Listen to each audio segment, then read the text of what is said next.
If you have a floaty, it does not count as Right. and a beer. It is not swimming.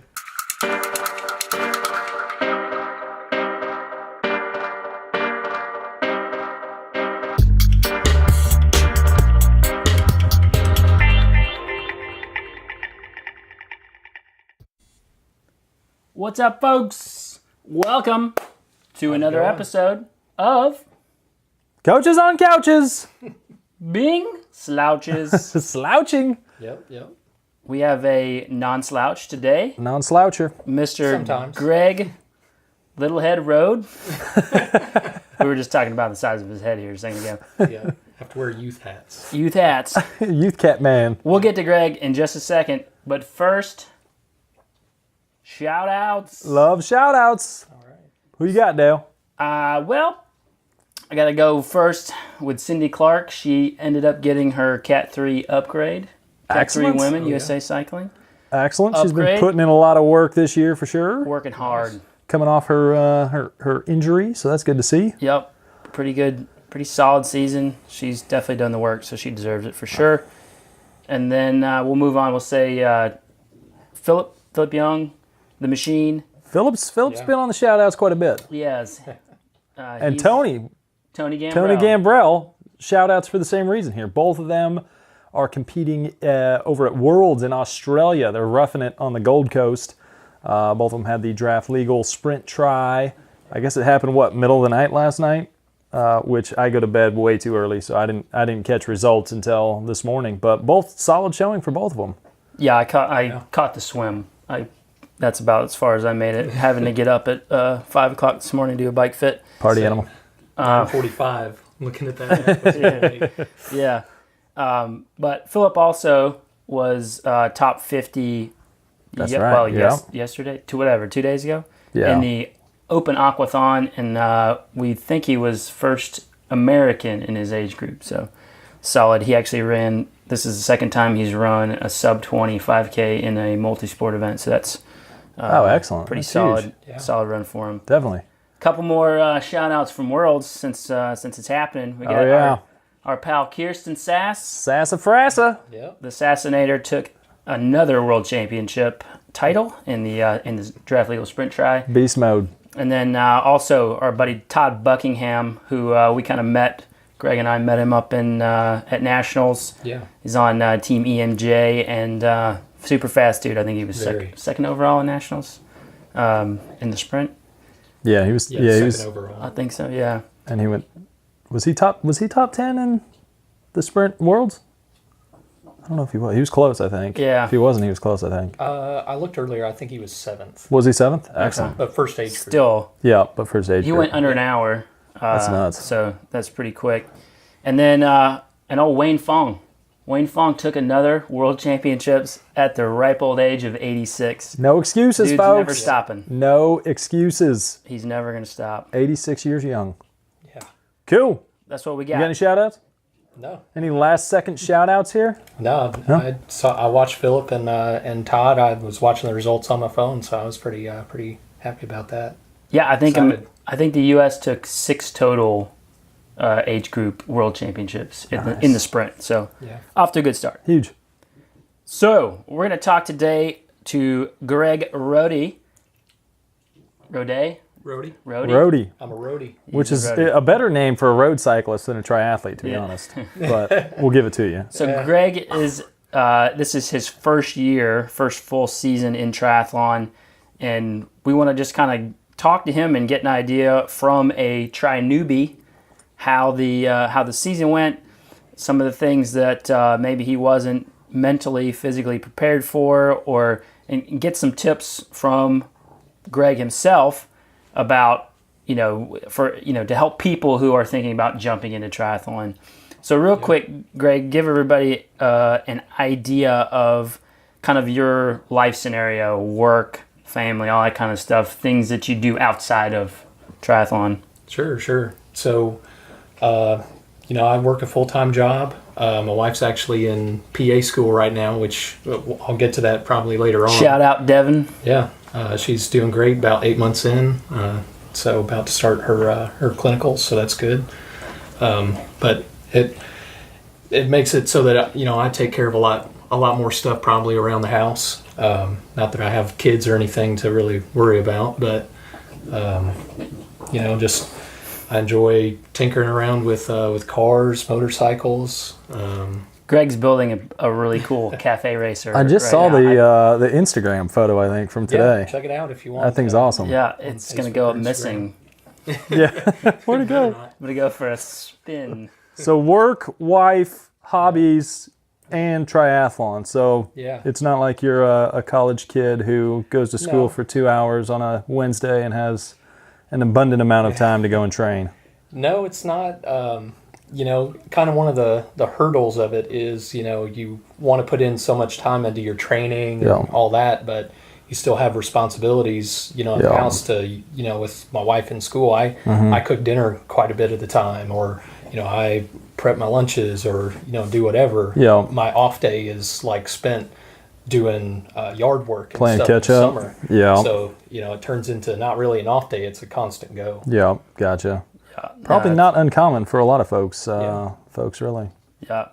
So, a lot of people getting into triathlon get worried. Like they may have never done a sport in their life, or they've played other sports in their life, but this is something totally new to them. So what's your sporting background? So like as far as from, childhood and that. Sure, yeah. So I've kind of been all over the board between in high school I bowled. Bold. I was pretty Bowled? good at that. You saw the adults drinking beer and bowling, having a grand old time, and you That's thought that's right. for me? Yeah. There we go. No, I did not. I'm learning on the- something new today also. On the high school league. Really? I Awesome. actually ended up being going to the Tennessee Top 5 bowling tournament. There you Really? go. Top 5 in my bowling alley. So that was cool. Archery, shot archery. So like I said, I've done some random Some of the stuff. non-traditional, non-traditional, baseball, basketball, football that you typically Yep. would I mean, I think. played T-ball, but that does. I'm not really. You're not counting that? Yeah. T-ball doesn't count. No offense. No offense. No offense to all the T-ballers watching this, of course. So archery, I was decent at that. It was something to do. I actually started running when I was 11 years old. My aunt wanted me to do the St. Jude half marathon, Oh, wow.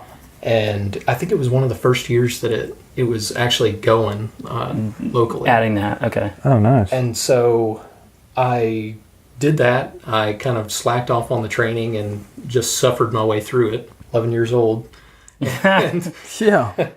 and By the way, we don't recommend that for Not the best 11-year-olds. training plan. Not the best training plan. but it was good. And then every year after that, I did the St. Jude 5K. I didn't really do any training for them ever. But Seeing a common theme here, Rohde. Yeah. hey, you learn it. But it changes. Yes, at some point. he's here because that all changed. Yep. Yeah. And so that's probably really about the majority of it. Yeah, so to give a little more recent history, Greg got back into running. Yeah. So about 2 years ago, I wanted to do the St. Jude full marathon. It was kind of a goal of mine to, I want to do a marathon. Yep. And so I ended up having some kind of running form issues that were causing me some pain, some injuries. And so I actually came and saw Dale for a running form clinic, and we kind of went over some things, fixed some form issues, and started working on some stability things that would really help. And I ended up going ahead and with about 15 miles in the months leading up to the marathon, I ran the marathon, You did. which I also don't recommend. Don't recommend it. No. By the way, So- I was not making his training program at that point, No, nor was I consulting on his race choices. no. But in Greg's defense, he is one of those people that, like, if you give him something to focus on, he's all in on it, and he'll spend the time to focus. This is huge. He will spend the time to focus on these little things so that he gets them right on the front end. And Yeah. so when he came to us, because he's having so many problems kind of running injury free, like he changed his running mechanics in like 2 months, and that may sound like a long time, but he was a pretty pronounced heel striker, and kept running into shin issues and groin and all this stuff, and once we worked on some strength stuff and then had him focus on his running mechanics, it was a pretty quick change. I mean, there's obviously the progression and the adaptive part of it, but he focused on it enough and didn't up his mileage and went and go crazy with that kind of thing. It was just a hard focus on mechanics, and the same thing now is happening with your swimming. Yep. So since national, so just to give a brief and kind of a brief thing on Greg, in January, if I'm right, Greg could not swim 25 yards across a pool. Never swam in my life. Never swam, and aside from drinking beer in the pool. Yeah, that's floating. Water, that's trying floating. not to drown. And If you have a floaty, it does not count as right. and a beer. It is not swimming. Yeah, so we wanted to have some races on the calendar, and we kind of worked on fitness a little bit first because we necessarily didn't have the time to. We had to get them to the end of the swim. So that was kind of the first goal. But between January and your first race, you kind of got into that. We were like somewhere in that 214, 215 per 100 yards. And then by the time we hit nationals, we got down to about 2 minutes per 100. Mm-hmm. And then we took a transition week, and just in the last 4 weeks, we've focused solely on technique and very specific parts of technique. Yeah. And in the last 4 weeks, we've taken another 15 seconds, basically 15 seconds per 100 off of your average time. Yeah. So it's another, like, he spends the time on the little things outside of just fitness that are going to make big deals, and does it with really good focus. Yeah, so it's one of those things, where you kind of gotta, you don't necessarily want to do it all that much. But, that's not as fun. Yeah, you got to do it because that's where some big results can come from. Mm-hmm. If you just focus on that, then you'll thank yourself later when you actually are going faster and you're able to do it well. Yeah, it's the 20% that gets you 80% of the results. Yeah. So that kind of springboard, like, tell everybody, okay, why the heck did you get into triathlon? Why you were going running? We made some good. So after we started coaching Greg, he made some really good improvements in his running. I mean, going from 2+ hour half marathons to 2 to under 2. Yeah. And we made some good gains there. And then Greg kind of said, I want to try triathlon. So what sparked that? So, kind of back around the same time that I did that marathon, doing a triathlon was kind of one of the things that I also wanted to do in my part of your bucket list. Okay. Yeah, that type of thing. And I think the first time that I was actually introduced to triathlon was back in 2000. I watched the first triathlon in the Olympics and the Sydney Olympics. And so I thought it was cool, probably at the time thought it was an Ironman or something. Most kids. But so that kind of got the bug started, and I had have a late uncle that used to do tries, and so just kind of one of those things I wanted to do. Yeah, that's just to follow up on this too. I actually for the Memphis in May try last year, I signed up to do it, but I didn't do it. Because I would have drowned. You would have drowned. So I signed up. I paid my money, and I just skipped it just because it wasn't a good idea to do. And I kind of made up my mind at that point that it probably wouldn't happen because I just was so discouraged from trying to swim. Yeah.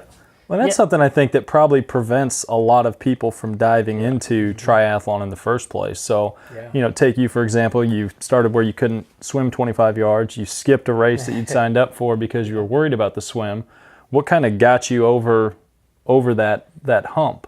I just decided I wanted to do it, and I was going to do it one way or another. Yeah. And so just taking things slow and... It's one of those things where I felt like I couldn't do it all by myself. So I actually got with Dale later on in that year to basically start having him coach me on running, solely running. Yeah. So that I could just get better. Improve that. basically. Yeah. I had a couple half marathons on the schedule and wanted to get faster, run a sub 2 hour half. Yeah. And so after we had trained for a little bit and got to the first one, I was like, okay, well, now I think I'm ready. I think I can do this triathlon deal if I have a coach and I have some guidance for swimming and the rest of it. So I was like, let's go. Yeah. Yeah, and I mean, we kind of jumped in. I mean, we jumped in pretty strong. Kind of when we started you into the triathlon route, we had to be careful about throwing in the number of sessions, because basically you were used to doing 4 to 5 runs a week plus some strength work. Yep. Now we're trying to go from like 6 sessions a week to like, we don't want to go to immediately to like 11 to 12 sessions a week, so we started slowly dripping in a bike, a swim, 2 bikes, 2 swims, and eventually over several weeks we got up to like a full load of 3 bikes, 3 swims, and 3 to 4 runs. Yeah. So it took time, but I would say it goes along with kind of Greg's focus is his patience. So he's been patient with the process, hasn't gone and said, hey, you know what?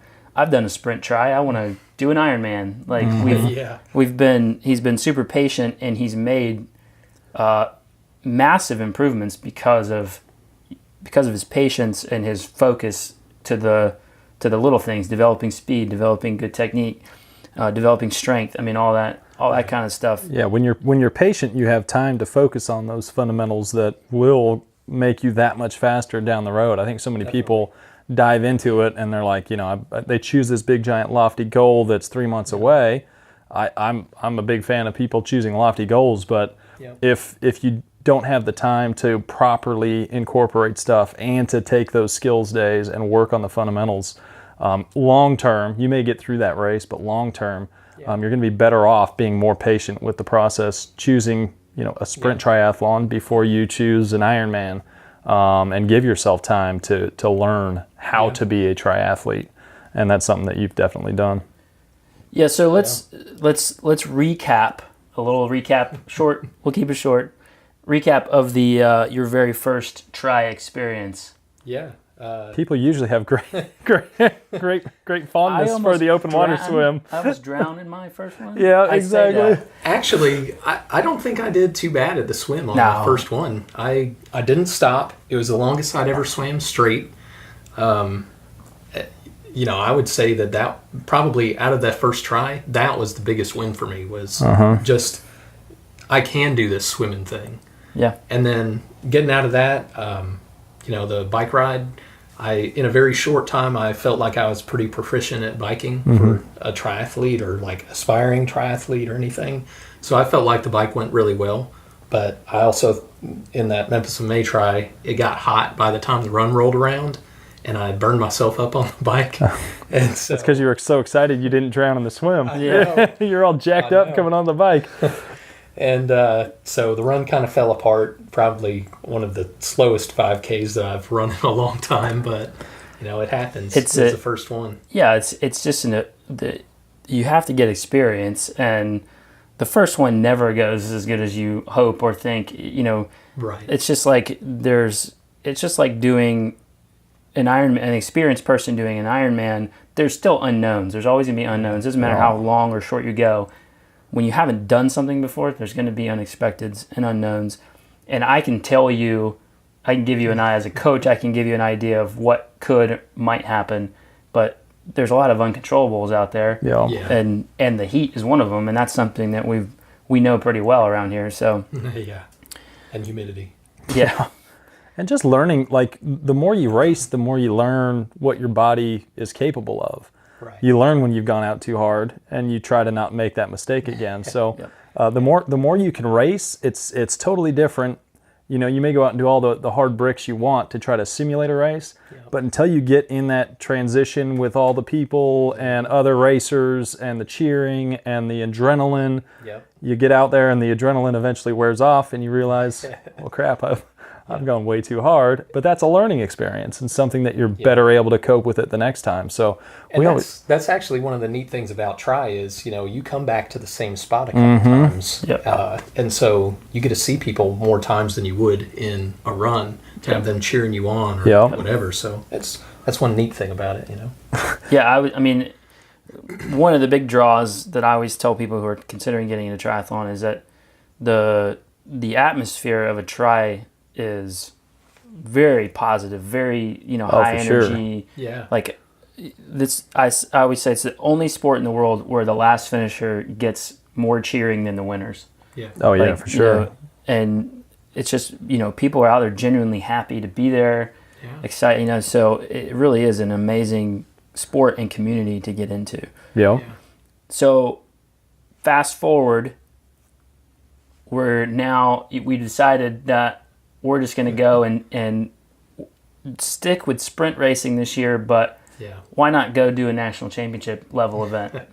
Year one, nationals. So I say go for it. You know, we're not all we're doing is changing places. Yeah. And having more people to race against. That's the only change. So, you know, give a little recap of how nationals kind of went for you.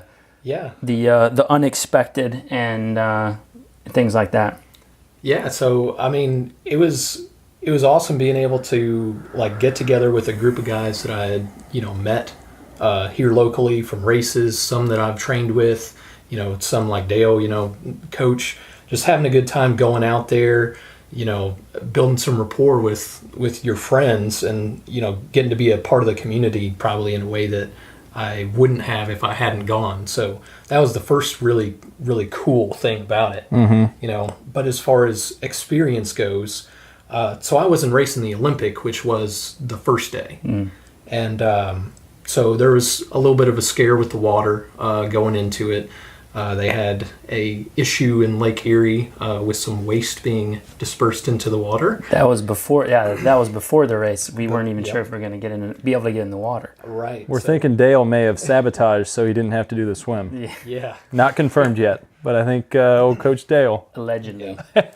So that kind of, you know, gave a little bit of uncertainty going into the event, at least for the Olympic and possibly for the sprint as well. And so I ended up, you know, just being kind of a photographer, cheering section, all that for the Olympic day. And it was great experience, great to see these guys who have all qualified to go to this national event and compete and, you know, run these blistering fast times, like see these guys that can, you know, the first swimmer was out of the water a good 2 minutes before the whole rest of the pack. It's incredible to see people that fast. And then, you know, fast forward to the following day for the sprint, there was kind of some bad weather that night, and it caused some rip current in Lake Erie, and so the swim portion got canceled and turned into a duathlon 30 minutes before the race started. So that was a big kind of, you know, curveball thrown. And it's one of the things to think about, you know, that maybe you think about, or at least I think about, is that, you know, some people are stronger runners than they are swimmers. Some people are stronger swimmers than runners. So changing that one aspect changes the whole dynamic of the race. Because, absolutely. You know, you've got a guy like me who, you know, I went in thinking, okay, 2 minutes, 100, you know, for the swim, or I can probably relatively run faster relatively to swimming. Yeah. So I felt like I would probably have a better race. Not that I didn't want to swim, but just would probably have a better race. Yeah. So, you know, the race started and everything. Went out and ran, you know, the longest I've run under a 7-minute pace. So in the 6s for the first run. And there was a massive hill on course. So, you know, it was. And it was right out of the gate too. Yeah. It was not fun. But, you know, that was good. I felt good at the end of that first, what was it, 3K? Yeah, it was right about. 1.7 or 1.8. Yeah, it was 3K. So that was good. Hopped on the bike, and I I did good at it, I think, but I didn't feel like I had a whole lot of power. I kind of felt like that a couple weeks kind of leading into the race, and it just kind of carried over. Not real sure why, but I did good with it, I think. And then the second run, hopped off the bike, started out on the run, and within about a tenth, I saw Dale. He'd already finished, and he was right at the bottom of that hill. Strategically at the bottom of the hill. You better not walk this. I know, right? He's watching. So he was telling me, pick up your feet, get up the hill, and reassess how you're doing. And so that was good, and it got me up the hill. I passed some people going up, got a drink of water at the top at the aid station, and took about 10 seconds to recollect, and kind of rolled into the finish, and it was a good race. Yeah, it was good overall. I mean, it's one of those things. You go from little local races of a maximum of the 300 people to a national event where there's between the 2 days there's 5,000 people racing. There's, I think the sprint day saw 3,000 people or something like that.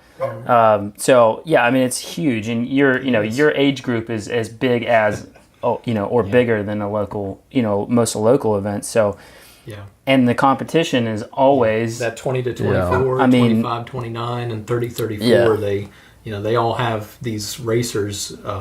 There's a lot that are at the top end, and much fewer that are at like the lower and middle end in these national events. Simply because that's the more demographic serious, that's going to these things. Yeah. So when we kind of recapped the race, Greg was a little upset with where he placed and this, that, and the other. And then when we kind of like did the old reverse happiness thing, and we looked back into how far he's actually come, and the fact that he ran one of his fastest runs ever in the first run of the duathlon, it's kind of a wake up call. Like you've definitely made some really incredible improvements in a short, extremely short amount of time. I definitely was not going to nationals my first season in triathlon. I was struggling to hang on, and hoping to find an age group podium. I did get one of those. You got a couple of those? Yeah. So real quick, biggest obstacle getting into, it's obvious, swimming. Yeah, I think that's the biggest for most people. Just kind of getting to it and working on it, and you just got to get started. Yeah, it's just one of those things that it takes time to develop, and you just have to be willing to keep putting in the time and being slow and struggling through it. And at some point, some stuff is going to click, and you're going to start getting faster. That's the way it is with that. It's not as easy as just hopping on a bike and you can go ride, or going out on a run. There's a lot more technique involved, and so you have to. A lot of technique, and if you stop swimming, you can stop running and stop biking, and when you stop swimming, bad things can happen. Yeah. So, what is something that you wish you knew now that you're kind of on the tail end of the season? Something you wish you knew before you kind of jumped into triathlon? Are we going to stay on the swimming top? Can you pick something besides swimming? Really, it really is just swimming. But I would have to say, one other thing would just be that I didn't really anticipate going in, was just you have to be, if you want to be good at this stuff, if you want to succeed at it, you just have to be consistent. And, that's probably the biggest thing that I wish I knew probably going in, is just, it takes a level of consistency. You can't really fake it. Yeah. It's not, you show up and do one run, one swim, one bike a week, and you're good to go. It's something that, the endurance sports as a whole really rewards the people that put the work in. Yeah, definitely. And that's kind of the beautiful thing about the sport, is it separates those who put in the work from those who don't put in the work. Absolutely. I think the other thing probably is you're going to get humbled if you're starting out in this sport. And that's something else I I probably knew in the back of my mind, but it's just something to think about. Yeah. You're going to get humbled in this sport. Oh, for sure. Maybe not at a local race, maybe so, but at a national level event. Which for some, that can be a big reason why, you may take a person who's a good swimmer. Swim's usually something that most people worry about, but you may take someone who's a good swimmer, and the reason they may not get into the sport is because they don't want to get beat, or they're worried about getting beat. Yeah. Knowing that there's always someone out there faster, Exactly. and just getting out there and competing with yourself initially. I mean, your goal initially should be to beat you, to keep improving you. And if you can keep improving yourself, eventually you might be knocking on podiums, and then you may be knocking on national championships. But don't not get into the sport because you're worried about someone seeing your results. And I mean, you're beating every single person that's not actually signing up for the race and getting out there. So Exactly. Yeah, I mean, even with that being said, though, it is okay to be, upset about how you performed in a race, as long as you take it in stride. Sure. And, you realize that you take that and make yourself better because of that, or you turn that into, your motivation to do better at the next one, or in your training sessions or whatever. Absolutely. Oh, for sure. Yeah, That's just being competitive there. Yeah. For sure. Even when you're years and years into this, you're still going to get humbled. I mean, there's going to be experience. I mean, if you put yourself out there enough, you're going to get humbled. Everyone, put in the comments your most humbling experience in the sure. endurance sport world. Yeah. So we kind of got. So what's? Let's pick out like the greatest moment of the season so far. I mean, so far it's not yet over. This weekend we'll be at the Dixie Tri. So we might top it. But greatest moment so far this season. If I had to choose one, it would probably be coming in first at the Buffalo Bill Tri. Yeah. It was just a super sprint, a short race, but I did good and ended up winning my age group, and so that felt good. Yeah. To first season, win my age group, and there's some decent people there. Felt good. Yeah. No, I would have to agree with you there. I will say though, too. Not necessarily the greatest moment, but I'm one of those guys where in training, if I see peak performance, or, that I ran my third fastest 400, or that I ran, a second fastest mile or something in a training run. I think this past Sunday, I ran like second fastest 10 miles I've ever ran. Yep. In a training run that was pretty easy. Yep. Seeing stuff like that, those are really great moments for me, because, I see the progress, Yeah. Yeah. I mean, Training Peaks now with the premium the way it is. Shout out, Training Peaks. Shout out, Training Peaks. It's a great system. With Training Peaks Premium now, you get, it's like instant gratification. You upload the workout and it tells you if you hit a peak in anything. Like it breaks it down to a million different durations and distances. And It and Strava can be very good and very bad. Yeah, They exactly. can be very good and very bad things. Because when you aren't seeing right. it's easy to try to beat your previous all the time and then not get the recovery you're supposed to be getting. Yeah. Don't try to go beat all the Strava segments. No. Yeah. But yeah, no, with the premium, it's great to, you see those improvements happening, Yeah. Definitely. It's like, we look at the workouts and stuff, but for you, it's just like instant pat on the back that you're putting the work in, and then it's going the right way. So last thing we'll kind of go over here is just if you have any tips for people who are not in the sport, or just getting in the sport, who are pretty new to it as you were this season. Sure. What are a couple things that you would suggest to them, other than the things that you've already said about consistency and focusing on form and technique and stuff first? So what else you got, Greg? Well, I'm just going to say it again because it's important. You got to be consistent. Hey, beat the dead horse, man. I didn't come into this thinking that I was just going to, do 5, 6 days a week of working out, and that this is what I was going to do. Yeah. But it quickly turned into that because I wanted to be the best that I can be, that I want to do the best that I can do at this. So I think, leading past that, my probably number one tip would be figure out what you want to do. in the sport. If you just want to complete a race, then complete a race. Whether you need to get coaching for that or not, is up to you. But it just comes down to, what you know how to do, if you know how to set up a plan yourself, or if you need help with it. And if your goal is, that you want to be, that you just want to be the best you can be and want to make this into, a lifestyle for yourself, then I would probably say you should probably consult with someone to figure out how to get to that point. Because I know myself, like, I can go run, I can go ride a bike. I even tried to learn how to swim myself.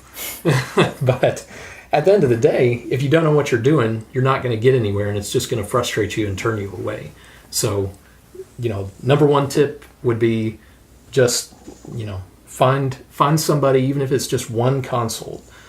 Find somebody, talk to them, figure out your goals, and put a plan together of how to get there. Sure. Absolutely, yeah. Figure out. One of the things Dale and I were chatting about was, before Greg showed up was, what did you do, Dale, from a coaching standpoint, taking someone who came from a background that wasn't big in swimming or biking, had done some running, but how did you essentially take him from being a runner doing 5 workouts a week to being a triathlete, where you're building up to 9 to maybe even 11 per week, while keeping motivation high, while balancing recovery, balancing work. I mean, what was sort of the flow there? Yeah, in total honesty, I wasn't at that point. I didn't have that many new people to triathlon, so, and it'd been a while since I'd worked with a straight up person who's never done the sport. So I'm kind of used to getting the people who are already in, who want to be more competitive, or who are already in and want to do something more epic like an Ironman or something like that. But I love taking on new people because it's like you can set in all the good habits on the front end. They don't form any ideas about what I should be doing this. I should. Or they have no clue about speed work and what they should and shouldn't be doing, and they don't they don't talk back, and they don't so Greg was a total ball of clay that we could mold however, and he just went with it. So initially it was just, literally his swimming was go across the pool as many times as you can. Just go. We gave him some, I gave him some technique tips and stuff, and he's very good again about taking those and really thinking through them and being aware of his body and that. So he made those improvements pretty quickly. But it literally went from go across the pool, take a kickboard, kick a few, kick until you're tired. It was kind of that scenario. And then it's stuff that I didn't really understand necessarily why I was doing it, because it's like you get a kickboard and you go kick with fins across the pool, and you're like, what's the point? Can't use fins it's in a training race. to be a mermaid. Merman. Dolphin. Merman training. But we had to start working the swim as soon as possible and getting swimming is one of those things where you still have to be careful when you early on when you progress it, but once you get into it, it's a little bit more forgiving of the increases in training load because it's so low impact. But early on, when the joints are not really used to it, we had to be careful about overdoing his shoulders and stuff like that. All the connective tissue. And so it was basically went from, we had 5 runs. We basically scaled him back, which he was a little hesitant about, scaled him back from 5 to 6 runs a week to 3 because we had to start focusing on the other sports.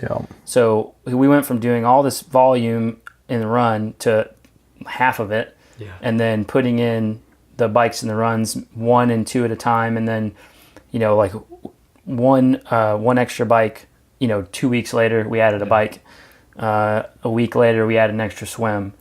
A week later we added another bike. So within it really was almost a 2-month process from getting to his running to a full triathlon load, which is essentially considered 3 bikes, 3 swims, and 3 runs, and then we always put in strength work. So it was a 2-month period to get him up to doing between 9 and 11 sessions a week. And then, if you consider some of the brick runs and stuff like that off the bike and stuff like that, then you're talking, 12 sessions or more. Sure. But the overall volume was still low. Like, it wasn't until after nationals, we'd already gone through a few races, gone through nationals. It wasn't even until just recently that we even got you above, like, in double digit, hours. Yeah. We kept the hours low. I think my biggest week was maybe 10, but most of the time was around 8. 6 to 8. Yeah, 6 to 8 hours a week.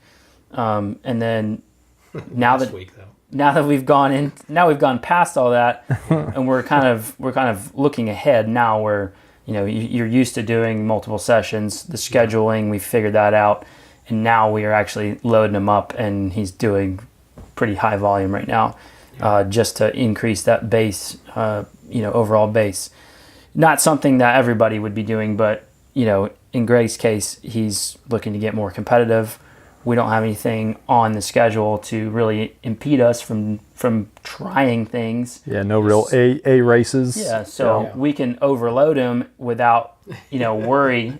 We can push it a little bit more without worry of you being smoked, because we don't really have any races coming up. So in essence, you're smoked. The last block we did was massive. So that was a good 2 hours additional, and a lot more intensity than I've ever done. Yep.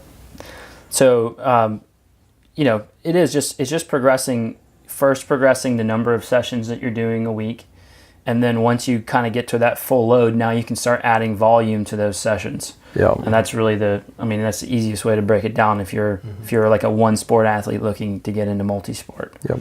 Yeah. Cool. I was definitely a little skeptical on cutting back the running, because I was like, I just spent my run's gonna go away. I just spent the past 4 to 6 months or so building this running base, and then I was like, and now it's coming back down, and my runs that I was doing 10, 11, 12 on the weekends, now my long run is 5 on the weekend. Yep. And 2 shorter runs or some speed work or something like that during the week. And it's like, I've actually never done speed work in my life until I started getting coached, and so it was a change and something to get used to. And even if you're skeptical, you just gotta go with it. Yep. Trust the. And that's one of the your volume, and you still got faster. Trust your training. It's crazy. Cut the volume and you still got faster? No way. Cool. I think that's that about wraps it up. We appreciate Greg coming out. We appreciate you guys listening in and checking out Coaches on Couches. Brian, you got anything else? I think that covers it all. All right, folks. We will we'll catch you guys next time. Adios.